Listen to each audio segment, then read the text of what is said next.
Ang Intramuros ay isang makasaysayang lugar sa Pilipinas na matatagpuan sa Maynila. Matatagpuan sa Intramuros ang Fort Santiago kung saan unang kinulong ang ating pambansang bayani si Dr. Jose Rizal. Nandito rin ang Rizal Shrine, Rizaliana Furniture Exhibit, Bahay Chinoy, Casa Manila, San Agustin Church at Pangamuseum, Baluarte de San Diego at iba pang makasaysayang lugar.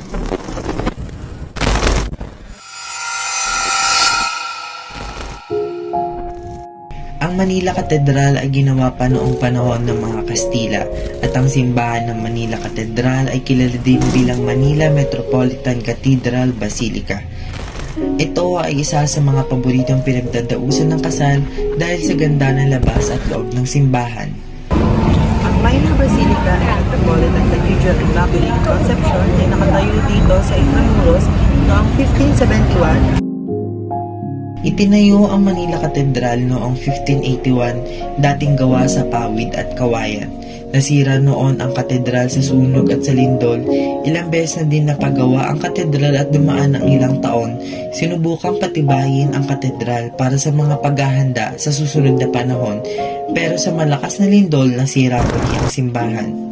Maraming beses na din inayos ang katedral sa maraming kadahilanan, pero hindi pa rin sumuko ang mga taong nag-ayos sa katedral ng Maynila.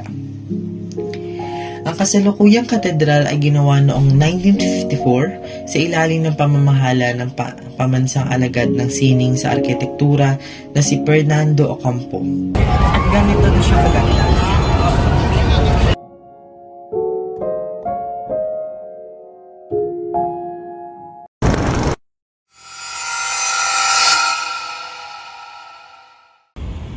Ang Baluarte de Santiago ay isang makasaysayang lugar sa Veracruz, Mexico. At ito ang nagsisilbing bastion ng militar na natapos noong 1635. Ito ang tanging natitirang bastion sa siyam na itinayo upang protektahan ang lungsod mula sa mga pag-atake ng mga pirata.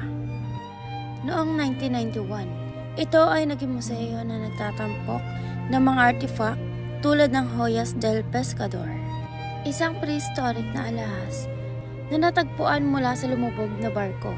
Ang estruktura ay nagpapakita ng natatanging arkitektong militar at nagsisilbing mahalagang pook, kultura hanggang sa ating kasalukuyan.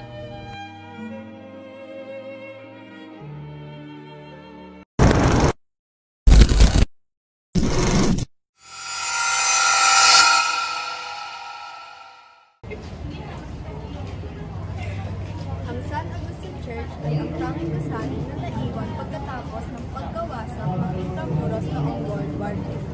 Itinayo sa pagitan ng 1587 at 1606, ito ang pinakamatandang simbahan sa Pilipinas. Ang San Agustin Church ay ang tanging gusali na naiwan pagkatapos ng pagkawasak ng Intramuros noong World War II. Itinayo sa pagitan ng 1587 at 1606. Ito ang pinakamatandang simbahan sa Pilipinas. Nang dumating ang mga Kastila sa Pilipinas upang ipalaganap ang Katolisismo, nagtayo ng mga simbahan sa buong bansa at isa na rin rito ang simbahan ng San Agustin. Ang simbahan ay itinayo noong 1571 sa ilalim ng Augustinian Order at ito ay ginawa mula sa nipa at kawayan at pinangalan ng Iglesia y Convento de San Pablo. Makalipas ang 3 taon, isinakop ng Chinese pirate na si Limahong ang Maynila, na humantong sa pagkasunog ng mga bahay at pati na rin ang simbahan ng San Agustin. Dahil dito, muling itinayo ang simbahan noong 1575 gamit ang kahoy. Ngunit sa kasamaang palad, ang bagong kahoy na simbahan ay nasunog sa pangalawang pagkakataon noong 1583. Ang mga Priling Augustinian dahil sa takot sa panibagong sakuna ay piniling gumamit ng adobe stones para sa pagtayo ng ikatlong simbahan.